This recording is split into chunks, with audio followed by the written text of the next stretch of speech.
Welcome to Backpage Blues. I am delighted to be joined by Charlie the Hurricane Skillen from the Mail Online. It's been ages, I've missed you. I think this is the longest we've been apart for years. It's never Didn't again, like it. never again. No, when this boy's in America, distraught. We spoke a lot though, I called him more than I called my girlfriend. Charlie, delighted to have you back on the channel. Thank you very much, mate. We've got a lot to get through here. Yeah. You may have noticed when we were in America, I revealed something. I'm not saying who it came from, but I may have or may not have announced that John Stones was definitely going to sign for Chelsea. I didn't necessarily hear it from this man, but I may have done. What's happening? I think he will sign for Chelsea. I think he'll be a Chelsea player in September after the transfer window. We're just playing a bit of cat and mouse with Everton at the minute. Everton boss Roberto Martinez has said they don't have to sell Stones. I think his chairman Bill Kenwright would have a difference of opinion. But we're in that eternal kind of battle now where we want to pay 28 million, they want 34. We're in that kind of ballpark. We've actually gone back with a 30 million pound bid. That was our latest report on the Mail Online. We've done a 30 million? Yeah, 30 million bid. God, that should get him, shouldn't it? We've gone to 30 million. It's going to be a case of just thrashing the deal out. The one thing we do know is the Stones want this to happen, as you suspect. But I mean, it's not completely out of the question that he might think kind of, I'm going to be behind Terry and Cahill in the pecking order. Well, equally though, we may have watched the game against Arsenal in the Charity Shield and thought, I'm going to walk into this team. Yeah, probably. I'm captain. Possibly. But I'm confident that this deal will happen still.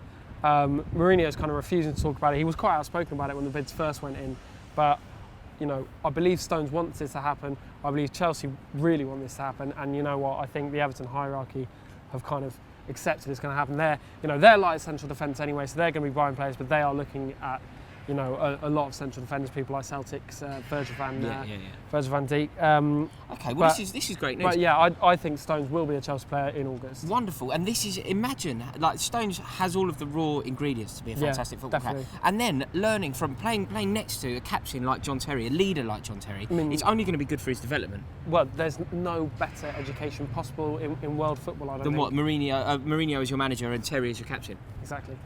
Playing next to Terry can enhance his development. I mean, he's said before that he wants to kind of be a cross between Terry in his prime and Rio Ferdinand in his prime. I mean, those are not bad. Yeah. Those are big words, but he has got kind of that kind of classy kind of ball playing style about him. Yeah. So I'd be really excited to see him in a Chelsea shirt, and I think he's going to be the one player that we now signed before the end of the transfer window. Brilliant news. It'd be nice to keep the baton sort of moving as well, because obviously when Terry was a young boy, he came in and learnt from the brilliance and the masterful Desai. Yeah, absolutely. John Terry is now the brilliant, masterful one. John Stones will learn from him. It could be a sort of like a conveyor belt of wonderful defenders. Yeah, of course. Terry's always been very quick to praise not only Desai but people like Frank Leboeuf and even people like Jess Hogg. Experienced international defenders when he was coming through, and he said he's always been a man for kind of trying to take a bit from each of them. Stones seems to have his head screwed on in that manner. We've seen plenty of young players who don't have that kind of intellect to be willing to learn from players of that calibre. But I really think that Stones will be a Chelsea player. I think everyone wants this deal to happen. Good news. That is brilliant news. Yeah, I'm excited. So staying with defenders, we're going to need some cover at left back, aren't we? Yeah, definitely. We've been saying, I think every week for months, I've said to you that Philip Luis will be going back to Atletico Madrid. Obviously, that's now happened.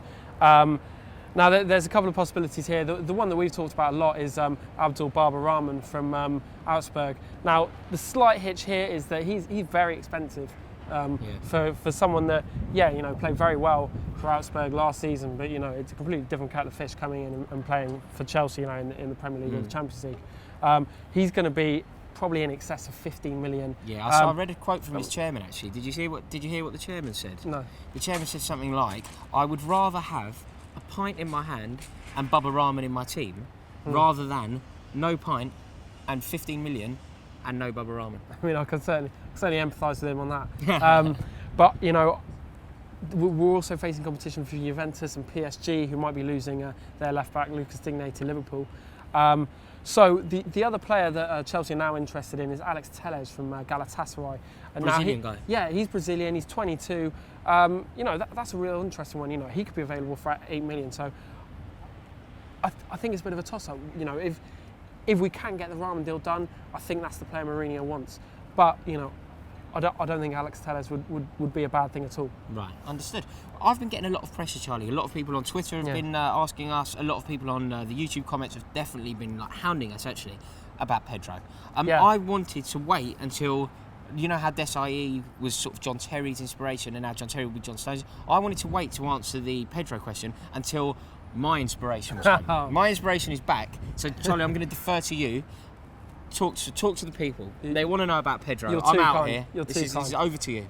Right, well, the last Backpage Blues we did, which was far too long ago because you were swanning about in the States, I said that I was not convinced that this Pedro deal was going to happen, Pedro to Chelsea. You know, all the Spanish papers were talking about it, all the English papers were talking about it. I wasn't convinced it was going to happen, and it's not happening. It's not happening.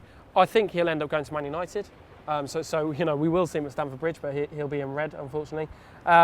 You know, I think that Mourinho's kind of happy with his attacking options.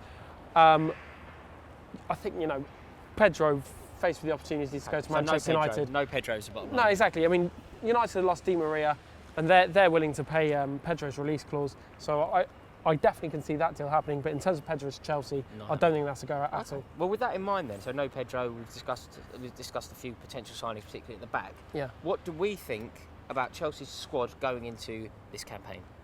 I would have liked to see someone who can come in first choice, a sort of right winger to counterbalance the threat that Hazard brings us.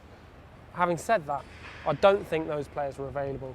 You know, we talked about Griezmann a lot. You know, in fact, you know, Chelsea wanted Gareth Bale. That is a fact. I wanted Gareth Bale. That is a fact. Yeah.